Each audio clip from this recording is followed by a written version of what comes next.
CHR のガソリンエンジンターボ付き 1200cc の印象や燃費の話題です。年式は2019年式、同10月のマイナーチェンジ以前のモデルです。現在の最新式ではありませんが、素晴らしいバランスであまりにも自分好みでしたので、動画2本分紹介させてください。サスペンションダンパーは多分ザックス、しかも同年式のハイブリッドとも違うフィーリング。パーツメーカーはザックスでも茅場でも日立でもどこでも良いんですけれども、とにかくこの2019年式 CHR のガソリンモデルが好きです。この動画では加速感、減速感、燃費の話題と続きます。まずスペックです。今回は対抗にベゼルとフォルクスワーゲンの 1200cc ターボを出してみました。 CHR の 8NR-FTS は中回転まで1800から 2000cc クラス、高回転で 1500cc くらいのイメージです。乗った感じはというと後述します。ベゼル L15 型は L15B に乗った時が印象的でした。高回転でクオーンと音がね、個性的でやみつきになっちゃいまして、出かけて帰ってきて寝ようと思ったけどまた走りに行っちゃったことがあります。 L15Z は直噴からポート噴射に変更されたということで静粛性が上がっているかもしれません。そしてゴルフの 1200cc ターボ7型トレンドラインでは1800回転より上に回ってさえいればレスポンスよく加速してくれました。で CHR の 8NR、 このエンジンでまず感じるのは音が良いです。音が良いと言ってもね、いわゆる快音というよりも高い質感を感じさせてくれます。ターボですから静粛性は高くてマイルドで耳障りでない音質です。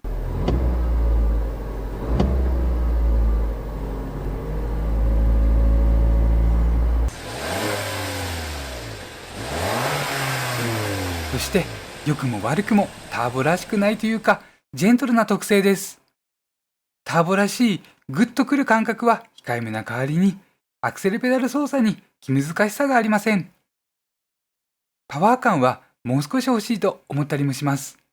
2年経過した車体ですが劣化しているというのは考えにくいですし、あえての特性かハイギアードで体感的な加速力が弱いのか、いずれにしてもね、5000回転あたりをピークに伸びるような印象です。続いて減速時のブレーキフィールですが、この CHR ではここも良かったです。サスペンションダンパーの特性によるものが大きいのでしょうけれども、もしかしたら低排気量ターボの恩恵かもしれません。例えば 1800cc の NA エンジンと比較した際に重量が軽い可能性もあります。本当に軽いかどうかは分かりませんけれども、とにかくね、同乗者の快適性とか心配しすぎなくてもブレーキがかけやすいです。同年式のハイブリッドと比較してもここはガソリンモデルが良いなって思います。スロットル特性に特徴を感じましたので図で表してみます。自分がね、一般的なコンパクトカーに乗った時は15から 20% アクセルを踏んで加速します。で CHR では、30% ぐらいかな、少し多めに踏んで加速していました。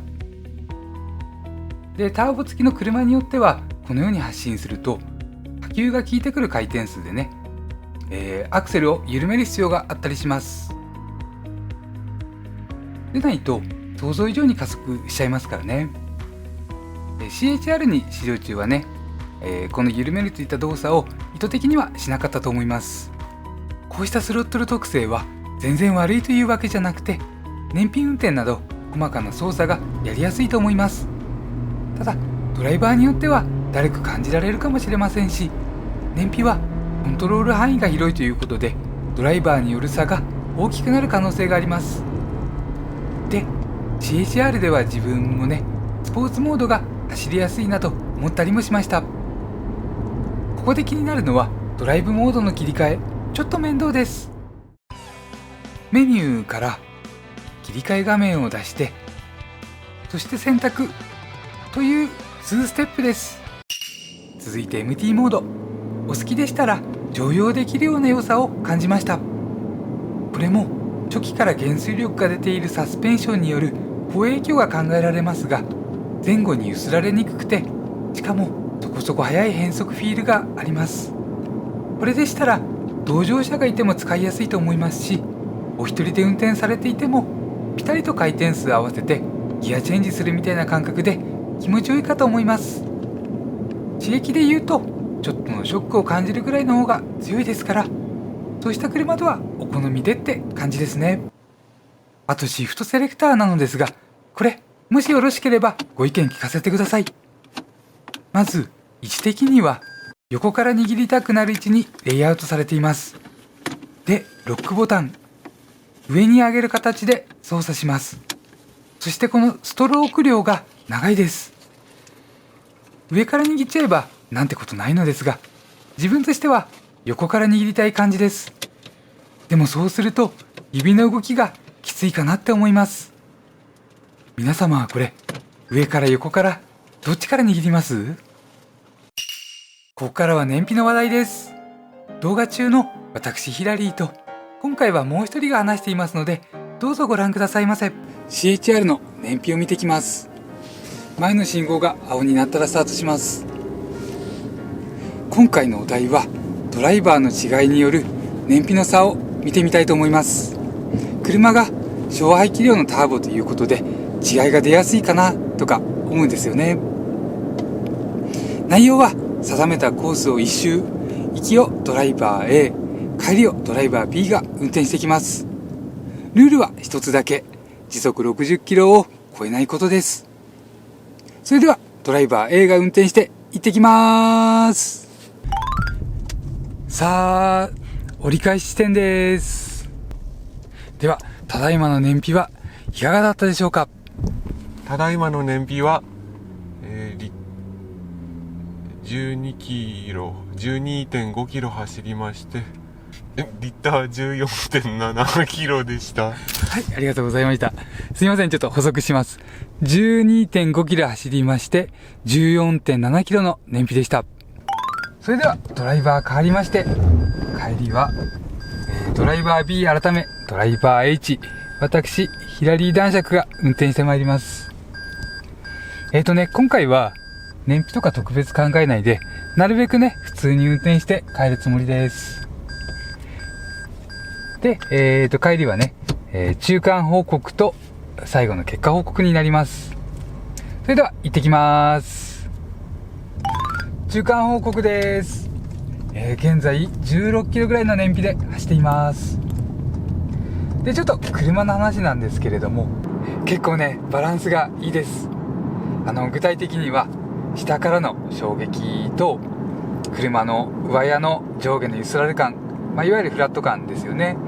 このバランスがいいです。で、さらに、前後のね揺すられ感もバランスが適度で、これがブレーキの扱いやすさにつながっています。で、以前の動画でね、CHR のハイブリッドのザックスブランドのダンパーを使用されていたモデル、そのモデルを取り上げた時に優等生的な乗り味と表現させていただきました。で、今回のこれも、優等生までとはいかなくても準優等生的なバランスを感じます。で、今回はね、ちょっとそれがどっちがいいとかいう話は置いておいて、その違いがあるという点だけをお伝えさせてください。さあ、ゴールです。